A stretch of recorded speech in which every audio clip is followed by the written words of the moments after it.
الحمد لله وكفى وسلام على عباده الذين اصطفى أما بعد فأعوذ بالله من الشيطان الرجيم بسم الله الرحمن الرحيم ومن يتوكل على الله فهو حسبه صدق الله العظيم.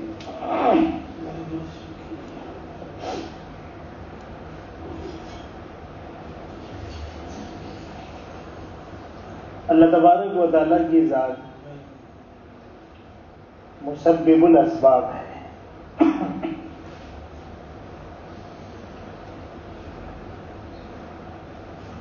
اور اسباب میں اثر بھی اللہ ہی کے حکم سے پیدا ہوتی ہے.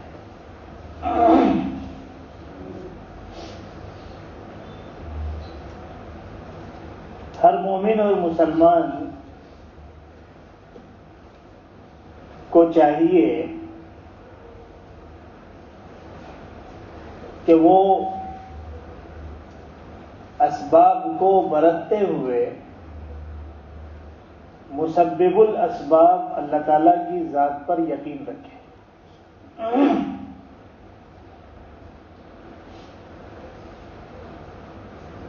اس لیے کہ کسی بھی چیز میں اس کی اپنی ذاتی تاثیر کچھ نہیں ہے. اس میں جو تاثیر آتی ہے وہ اللہ تبارک و تعالیٰ کی طرف سے آتی ہے, اس کے حکم سے آتی ہے. اللہ ہی کسی کو عزت بھی دیتے ہیں اور اللہ ہی کی طرف سے ذلت بھی ملتی ہے.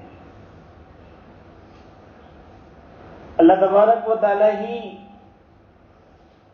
شفا اور صحت دیتے ہیں اور اسی کی طرف سے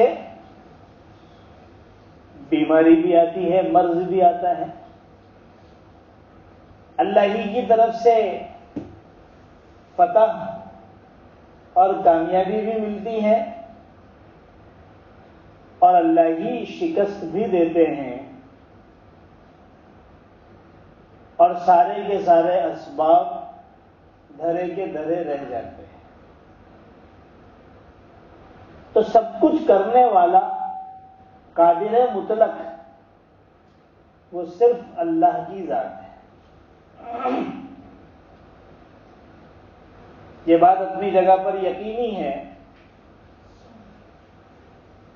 کہ انسان اپنی آنکھوں سے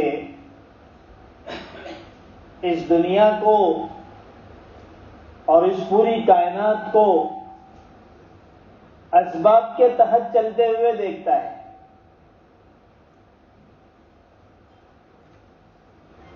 کہ برابر ایک نظام کے تحت اسباب اپنا کام کرتے ہوئے آ رہے ہیں اور اس کے اثر کو محسوس کرتا ہے, تجربات کرتا ہے. ایک آدمی بیمار ہوا,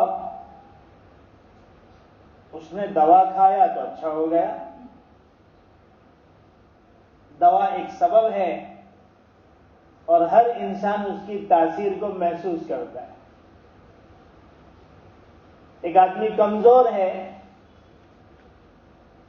اس نے دودھ استعمال کرنا شروع کیا, بادام اور پستے اور میوہ جات استعمال کرنا شروع کیا, صحت مند ہو گیا.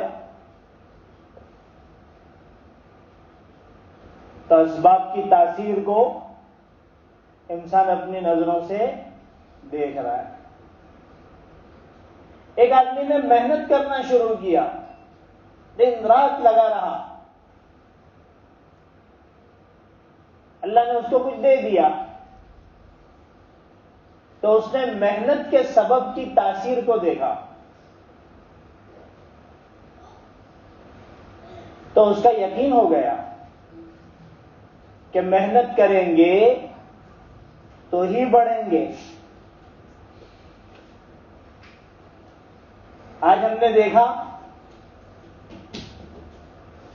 کہ لوگوں نے عصری اور دنیاوی تعلیم حاصل کرنا شروع کیا.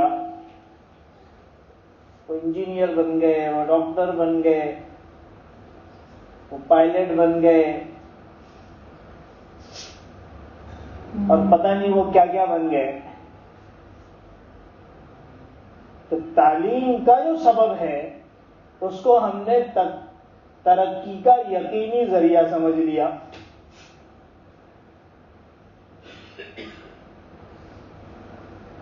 تعلیم کا جو سبب ہے اس کو ہم نے کامیابی اور ترقی کا یقینی ذریعہ سمجھ لیا. تو آنکھیں تو یہ ساری چیزیں دیکھ رہی ہیں، اور جو آنکھیں دیکھ رہی ہے، جو مشاہدہ ہو رہا ہے، اس اعتبار سے اسباب کا یقین بھی بیٹھتا جا رہا ہے اور نظریں مسبب الاسباب سے ہٹتی جا رہی. اللہ تعالیٰ کی ذات کی طرف سے نظریں ہٹ رہی ہیں.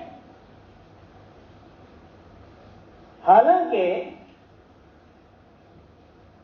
ہماری نظریں خود ہمیں دھوکہ دے رہی ہیں. آپ کے اپنے تجربات میں اور ہم اپنے تجربات میں خود دھوکہ کھا رہے ہیں کہ ایک آدمی دودھ پیتا ہے تو اس کو قوت اور صحت حاصل ہوتی ہے، اور دوسرا آدمی دودھ پیتا ہے تو اس کو فوڈ پوائزن ہو جاتا ہے، جس کی وجہ سے وہ کبھی موت کا شکار بھی ہو جاتا ہے. ایک ہی دودھ ہے، ایک ہی بھینس یا ایک ہی گائے نے دودھ دیا. ایک آدمی خوب محنت کر رہا ہے، پوری زندگی محنت کیا، اپنی جھوپڑی بھی بنا نہیں پایا، خود کا مکان بھی خرید نہیں پایا. ایسے ہزاروں لاکھوں نہیں کروڑوں انسان آپ کو آپ کے ملک میں ملیں گے جو دن رات محنت کر رہے ہیں، 2 روٹی کا انتظام بمشکل کر پاتے ہیں.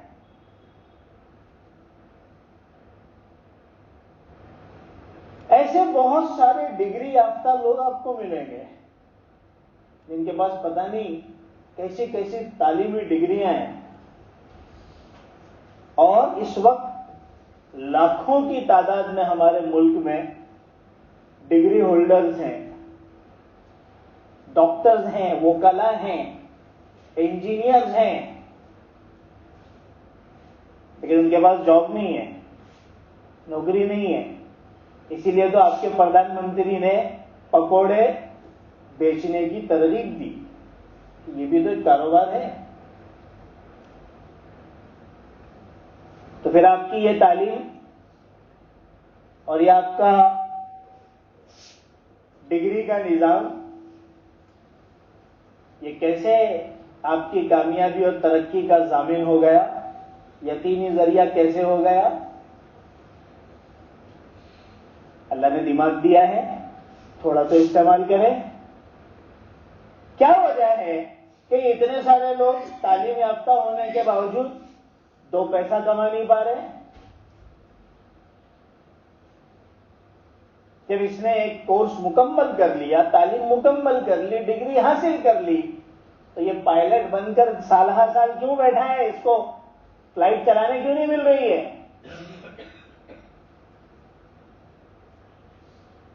اس انجینئر کو جاب کیوں نہیں مل رہا ہے؟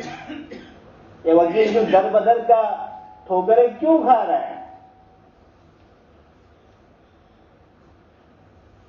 اور ان پڑھ، سائن کرنا نہیں آتا. اللہ تعالیٰ نے پان پٹی کے ذریعے کروڑ پتی بنا دیا.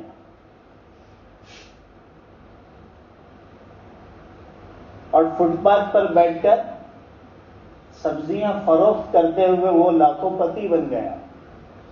عجیب و غریب خدا کا نظام ہے. کاش کہ ہم مسبب الاسباب کے اوپر نظر رکھیں، اللہ کی ذات پر نظر رکھیں کہ ذلت اور عزت اللہ ہی کی طرف سے ہے. اللہ نے قرآن بھر کے واقعات کو بیان کر دیا اور یہ سمجھایا. اسی لیے تو کہا جاتا ہے نا کہ قرآن کو پڑھیں, قرآن کو سیکھیں, قرآن کو سمجھیں. اس سے ایمان بنتا ہے, اس سے یقین بنتا ہے. اور جب یقین بنے گا, ایمان بنے گا تو عمل درست ہوگا. عمل بھی یقین والے عمل ہوں گے, اطمینان ہوگا. خالی ٹھونگے مارنے والی نمازیں اور بھوکا رہنے والا روزہ نہیں ہوگا, کیونکہ اس نماز سے ہم کو تو کوئی فائدہ نہیں ہو رہا, اس روزے سے ہماری زندگی میں کوئی تبدیلی نہیں آ رہی ہے. حج پہ حج اور عمرے پہ عمرے کیے جا رہے ہیں, لیکن کوئی چینجز نظر نہیں آتی. کیوں؟ اس لیے کہ یقین کی دولت سے خالی ہے, عمل ہے, اللہ کی ذات پر نظر نہیں. تو اللہ تعالیٰ نے بتایا کہ عزت بھی ہم دیتے ہیں اور ذلت بھی ہماری طرف سے ہی آتی ہے. ذلت کے نقشوں میں عزت دینا ہمارا کام ہے. اسی وجہ سے کسی کو کمزور دیکھو تو حقیر مت سمجھو, کیونکہ کب اللہ اس کو کہاں پہنچا دے گا دنیاوی اور دینی دونوں اعتبار سے اس کا ہم اندازہ نہیں کر سکتے. اور اپنی ظاہری دولت اور قوت کے اوپر اکڑو مت. وَلَا تَمْشِ فِي الْأَرْضِ مَرَحًا إِنَّكَ لَن تَخْرِقَ الْأَرْضَ وَلَن تَبْلُغَ الْجِبَالَ طُولًا. اکڑ کر مت چل, تیرے اس اکڑنے سے نہ زمین پھٹنے والی ہے اور نہ تو پہاڑ کی بلندی پر پہنچے گا. تو وہی ناپاک پانی سے بنا ہوا, بے یار و مددگار, بے سہارا, حرکت بھی نہیں کر سکتا تھا, ویسا بندہ ہے. اب تجھ کو میں اسی حال پر پہنچاؤں گا. جب مرنے کا وقت آتا ہے تو وہی بگننگ اور ابتدا لوٹ آتی ہے.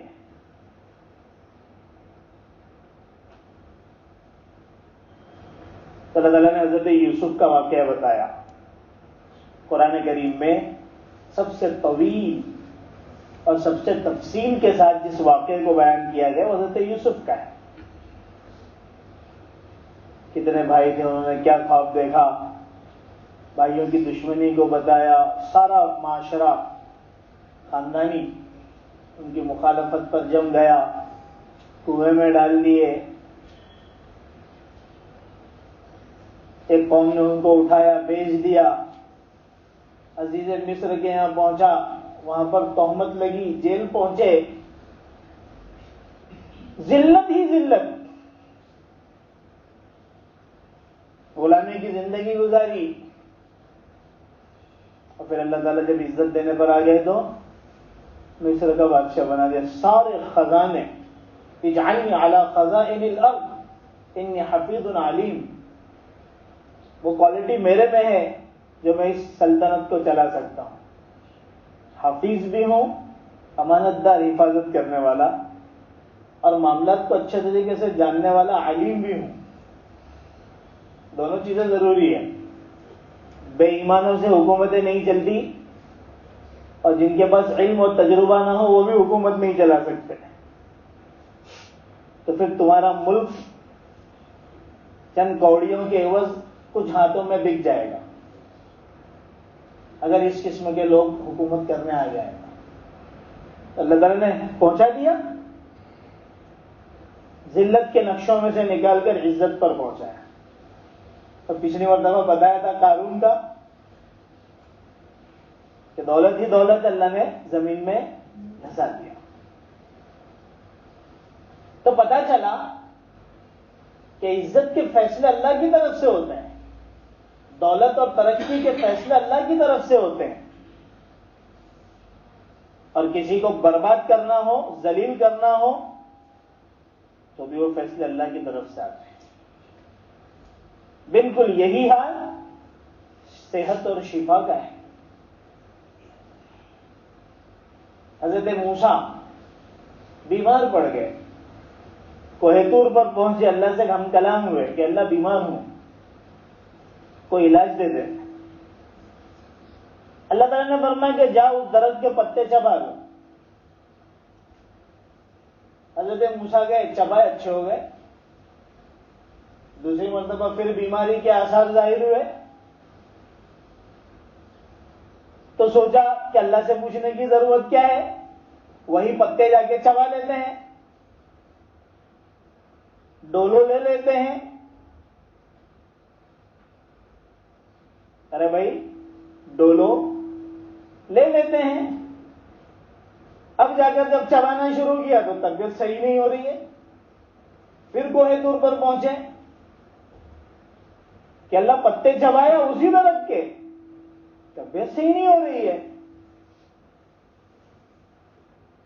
تو اللہ تعالیٰ نے فرمایا کہ موسیٰ وہ پتے میں تھوڑی شفا تھی، وہ تو تیرے لیے ہم نے اس میں شفا رکھ دی تھی، پتے میں شفا تھوڑی تھی۔ پتہ چلا دنیا کا ہر علاج اپنی تاثیر میں خدا کا حکم کا محتاج ہے۔ جب اللہ تعالیٰ کی طرف سے حکم آتا ہے اس کو اثر پہنچا دے، تاثیر ظاہر ہو جاتی ہے۔ ارے ہم دیکھتے نہیں ہیں کیا؟ ایک ہی بیماری میں چند لوگ مبتلا ہیں، ایک ہی ڈاکٹر کے پاس سب جا رہے ہیں، ایک ہی علاج تجویز بھی کیا جا رہا ہے، کچھ اچھے ہو گئے، کچھ اچھے ہی نہیں ہو رہے۔ اگر دوا میں اس کی اپنی ذاتی تاثیر ہوتی، اچھا کرنے کی صفت ہوتی تو سب اچھے ہو جاتے، بلکہ کچھ کی طبیعت تو اور بگڑ گئی۔ ارے بھائی ان کو کیا ہو گیا؟ دوا اثر نہیں کر رہی، دوا اثر نہیں کر رہی، اللہ کی طرف سے فیصلہ نہیں آیا، حکم نہیں آیا، دوا اثر کرے گی نہیں، اس لیے کہ دوا میں کسی کو فائدہ پہنچانے کی طاقت، اس یقین کو ہمارے دل میں بٹھانا ہے، اس کے بغیر کام نہیں چلے گا۔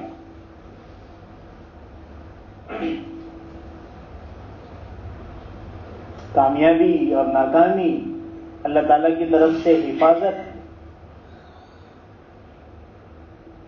یہ ساری چیزیں اللہ کی طرف سے ہوتی ہے۔ جنگ بدر میں مسلمانوں کا کافروں کے ساتھ مقابلہ ہو گیا۔ آپ جانتے ہیں کہ مسلمانوں کا تو کوئی ارادہ جنگ کرنے کا تھا ہی نہیں، جنگ بدر تو خود بخود ہو گئی، تفسیر میں بھی تفصیل سے آ چکا ہے۔ نکلے تھے کہ کفار کے تجارتی قافلے کو پکڑ کر ان کا سامان لے لیں گے، لیکن جنگ کی شکل بن گئی، اور مقابلہ کیسا ہو رہا ہے کہ یہاں پر 313 ہیں، اور جنگ کے جو اسباب ہوتے ہیں وہ کچھ بھی نہیں ہے، صرف 2 تلوار۔ حالانکہ یہ بات سمجھ میں نہیں آتی کہ مدینہ سے یہ لوگ باہر نکل رہے ہیں اور عرب ہیں اور ان کے پاس ہتھیار نہیں، یہ تو ایسے چلتے پھرتے بھی ہتھیار رکھنے والے تھے۔ عربوں کی تاریخ اٹھا کر دیکھ لیجئے، وہ تو ہمیشہ ہتھیار بند رہتے تھے، اور مسلمانوں کو یہ تعلیم دی گئی ہے۔ یہ بات اچھی طریقے سے سمجھ لیجئے کہ مسلمان ہمیشہ اپنے حفاظت کے اسباب اپنے پاس رکھے، لیکن وہ ایک ایسا موقع تھا کہ ان کے پاس صرف 2 تلوار، سواری کے لیے کچھ نہیں، کچھ گھوڑے، اور اس کے مقابلے میں مشرکین مکہ کا کیا حال تھا؟ 1000 شہسوار جنگجو اور لوہے میں لگے ہوئے، سر کے اوپر خود، چہرے کے اوپر زرہ، اور سب لوہے کی پلیٹوں میں اور لوہے کی چیزوں میں بالکل محفوظ اور ہتھیار سے بھرے ہوئے. اللہ تعالیٰ فرماتے ہیں کہ جب مسلمانوں نے ان کو دیکھا تو ان کے دل میں بات آئی کہ انما یساقون الی الموت. یار یہ تو ایسا لگ رہا ہے جیسے ہم کو موت کی طرف ڈھکیل لیا گیا. اب تو مرنے کے علاوہ کوئی شکل ہی, ان سے کیا مقابلہ کریں گے. سچویشن ایسی بن گئی.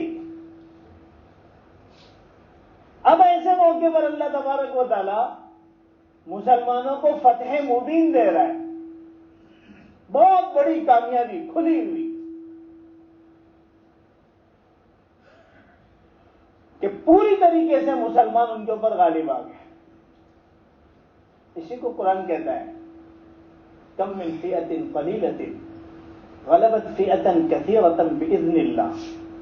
بہت سی چھوٹی چھوٹی جماعتیں بہت بڑی بڑی جماعتوں پر اللہ کے حکم سے غالب آئے.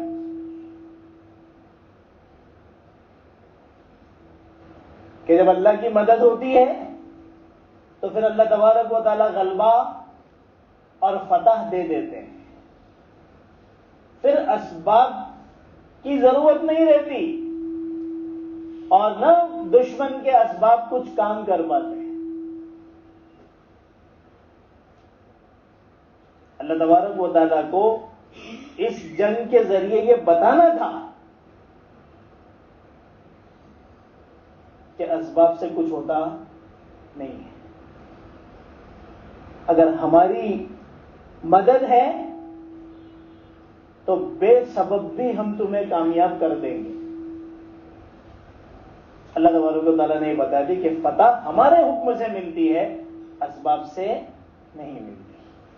محنت کرنی پڑے گی, اسباب اختیار کرنے پڑے گی, انکار نہیں ہے, لیکن فیصلے تو خدا کے حکم سے ہی. اور یہی صحابہ ہیں. صحابہ کی جنگوں کی تو بہت لمبی تاریخ ہے. غزوات اور سرایا جن میں اللہ کے رسول خود شریک ہوئے ان کو غزوات کہتے ہیں. جو صرف صحابہ گئے ہیں ان کو سرایا کہتے ہیں, سریہ کی جمع. بے حساب ہیں. یہی صحابہ ہے, اللہ کے رسول موجود ہیں, لیکن اب معاملہ کیا ہو رہا ہے کہ تعداد صحابہ کی زیادہ, اس وقت تو 313 تھے, اب مسلمان بھی بڑھ گئے اور اسباب بھی جمع ہو گئے تھے, تو مسلمانوں کی تعداد بھی زیادہ اور جنگ کے اسباب بھی بھرے ہوئے. اب صحابہ کے ذہن میں کیا آ رہا ہے کہ آج تو جیتنا ہی ہے, آج تو فتح ملنی ہی ہے. تعداد میں بھی ہم بہت زیادہ ہیں اور ہتھیار بھی ہمارے پاس بہت زیادہ ہے. اللہ تعالیٰ نے شکست دی. بڑوں کی پکڑ جلدی ہوتی ہے, بڑوں کی پکڑ جلدی ہوتی ہے, اور وہ پکڑ اس لیے ہوتی تاکہ اپنی اصلاح کر لیں, دشمنی میں نہیں, محبت میں. اس لیے اگر کسی کو چھٹی مل رہی ہے اور پکڑ نہیں آ رہی تو اس کو گھبرانے کی ضرورت ہے. جیسے ہم سب, ہماری پکڑ نہیں آ رہی ہے تو ہم اپنی دنیا میں مست ہیں. یہ خطرے کی گھنٹی ہے کہ پھر جب پکڑ آئے گی تو موقع, لیکن جو اللہ کے نیک بندے ہوتے ہیں ان کی پکڑ فوراً ہوتی ہے. کیوں ہوتی ہے؟ اللہ اپنی دشمنی نہیں نکالتا, اللہ اپنی محبت کا اظہار کرتا ہے کہ تیرے دماغ میں یہ بات کہاں سے آ گئی, تو نے ایسا کیسا سوچ لیا, تیری نظر ہماری ذات سے کیسے ہٹی, تیرے زبان سے الفاظ کیوں نکلے. اسی وجہ سے ہم نے کئی دفعہ کہا کہ کیلا کھایا تو کف ہو گیا, اور رات کو دہی کھا کے سو گیا تھا تو صبح بخار آ گیا, لیکن اپنے کی پکڑ ہوتی نہیں ہے. وہی بزرگوں کا حال اس کے برعکس ہے کہ زبان سے ذرا سی بات نکلی فوراً پکڑ ہوگی. اللہ تعالیٰ نے شکست دے دی. یہ ساری چیزیں کیوں ہو رہی ہیں, یہ ساری چیزیں کیوں بتائی جا رہی ہیں؟ اس صرف اس لیے تاکہ یہ بتا دیا جائے، یہ سمجھا دیا جائے کہ کرنے والی ذات صرف اور صرف اللہ کی ہے. اللہ ہی کے حکم سے چیزوں کے اندر اثر پیدا ہوتا ہے. ساری چیزیں اللہ کے حکم کی محتاج ہے. دوسری کوئی چیز تمہیں فائدہ نہیں دے سکتی. اس وجہ سے اپنا تعلق اللہ سے مضبوط کرو، اللہ پر یقین مضبوط کرو، اور اللہ کے رسول صلی اللہ علیہ وسلم نے جو باتیں بتائی ہیں اس کے اوپر اپنے یقین کو مضبوط کرو. اس لیے کہ حضرات انبیاء کرام علیہم الصلوۃ والسلام لوگوں کو اللہ کے یقین کی بات بتایا کرتے تھے، ان کی تعلیم یہی ہوتی تھی. حضور اکرم صلی اللہ علیہ وسلم نے حضرات صحابہ کو بھی ایمان سکھایا، یقین سکھایا، اور سب سے پہلے سکھایا تعلمنا الایمان ثم تعلمنا القرآن. اس کا مطلب یہی ہے کہ سب سے پہلے ہمارا اللہ کی ذات سے یقین والا تعلق ہوا کہ اس کے بغیر کچھ نہیں ہوتا. اس کے بعد پھر ہمارے لیے سارے عمل کرنا، علم حاصل کرنا آسان ہو گیا. حضرات صحابہ کو حضور اکرم صلی اللہ علیہ وسلم کی باتوں پر یقین تھا، اور 100% یقین تھا.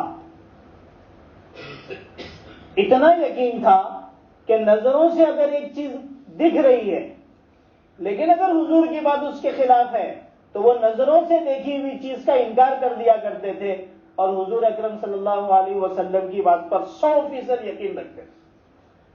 اور یہی یقین مطلوب بھی ہے، تبھی اللہ کی مدد آ سکتی ہے. حضور اکرم صلی اللہ علیہ وسلم نے ایک مرتبہ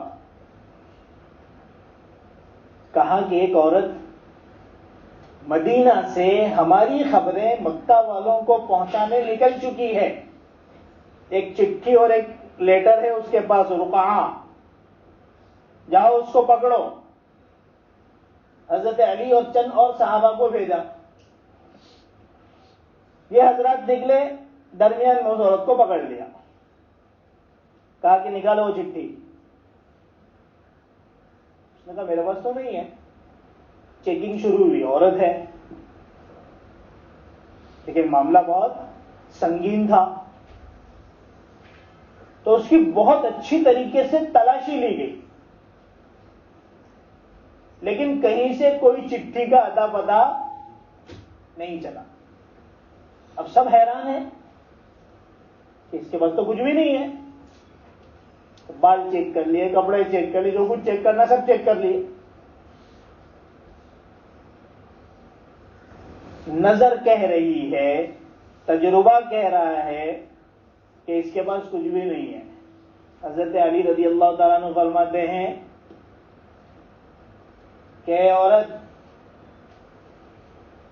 وہ رقعہ تو مجھے دے دے. بھائی تھوڑا آگے آ جاؤ، لوگوں کے لیے چلنے کا راستہ ہے. وہ خط مجھے دے دے، ورنہ اس کو تلاش کرنے میں اگر مجھے تیرے کپڑے اتارنے پڑے تو تیرے کپڑے اتاروں گا، اور تیرے چھپی ہوئی جگہوں سے اگر مجھے چیکنگ کرنا پڑے تو میں چیک کروں گا. تیرے پاس چٹھی ہے، اس لیے کہ میرے نبی نے مجھے یہ بتایا ہے کہ تو چٹھی لے کے جا رہی ہے. جب یہ بات اس نے سنا تو ڈر گئی، اور پھر اپنی اندر سے کوئی جگہ سے نکال کے چٹھی لی. یہ تھا صحابہ کا یقین کہ جب نظر اور خبر ان دونوں میں اختلاف ہو جائے تو وہ نظر کا انکار کر دیتے تھے، اللہ کے رسول کی بتائی ہوئی خبر پر یقین رکھتے تھے. اور یہی ایمان ہے جو ہمارے پاس نہیں. اور جہاں محسوس ہوا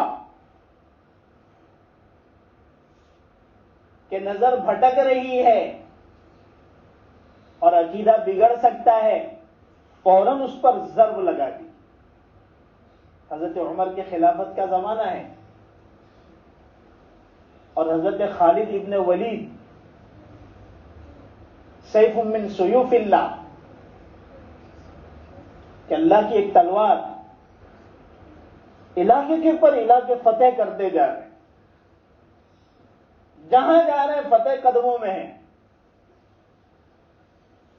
اسی دوران حضرت عمر ایک صحابی کو ایک چٹھی لے کے بھیج رہے ہیں، السلام علیکم۔ خالد جیسے ہی یہ چٹھی ملے، اپنی سرداری سے معزول ہو جائیے، اور یہ جو صحابی پہنچے اس کو اپنی جگہ پر سردار بنا دیجیے، اور اگر آپ کو اس معزولی سے کوئی بات ہے تو اگر جہاد کرنا چاہے تو جہاد کرو، ورنہ میرے پاس مدینہ آ جاؤ۔ ایک آدمی اپنے عروج پر ہے اور چٹھی بھیجی جا رہی ہے، حضرت خالد کو پہنچی۔ حضرت خالد نے فوراً جرنل کا جو مقام ان کا تھا، سپہ سالار جو تھے، اس سے اپنے آپ کو ہٹا لیا، ان کو اپنی جگہ پہ سپہ سالار بنا لیا۔ اب کہا کہ میں تمہارے ہاتھوں کے نیچے ایک سپاہی بن کر لڑوں گا۔ کسی نے حضرت خالد سے کہا، حضرت آپ علاقے کے پہ علاقے فتح کرتے جا رہے ہیں، تو ایسے موقع پر حضرت عمر نے آپ کو سرداری سے اور سپہ سالاری سے اور جنرل کے مقام سے معزول کر دیا، آپ کو برا نہیں لگا؟ تو انہوں نے فرمایا مجھے کوئی تکلیف نہیں ہوئی، اس لیے کہ سپہ سالار بن کر بھی جس کو راضی کرنے کے لیے میں لڑ رہا تھا، سپاہی بن کر بھی مجھے اسی کو راضی کرنے کے لیے لڑنا ہے۔ وہاں پر بھی وہی ایمان مضبوط۔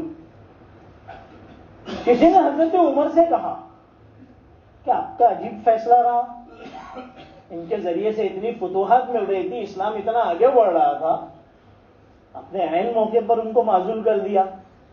اب حضرت عمر کہہ رہے ہیں، مجھے اس بات، انہوں نے یہ کہا کہ میں نے ان کو سپہ سالاری سے تو معزول کر دیا، لیکن لوگوں کے ایمانوں کو بچا لیا، اس لیے کہ لوگوں کی زبان پر یہ بات آنے لگی تھی کہ خالد جہاں جاتے ہیں فتح مل جاتی ہے، نظریں خدا کی ذات سے ہٹ رہی تھی، خالد پر آ رہی تھی، تو میں نے لوگوں کے ایمانوں کو بچانے کے لیے یہ فیصلہ کیا ہے۔ تو ساری بات کا خلاصہ یہ ہے کہ اصل ذات اللہ کی ہے، اسی کو راضی کرنے سے ہمارے کام بنیں گے۔ انشاءاللہ اگر موقع رہا تو آئندہ ہفتے بھی اسی چیز کو کچھ تفصیل سے اور بھی بیان کریں گے۔ اللہ تعالیٰ ہم سب کو عمل کی توفیق عطا فرمائے۔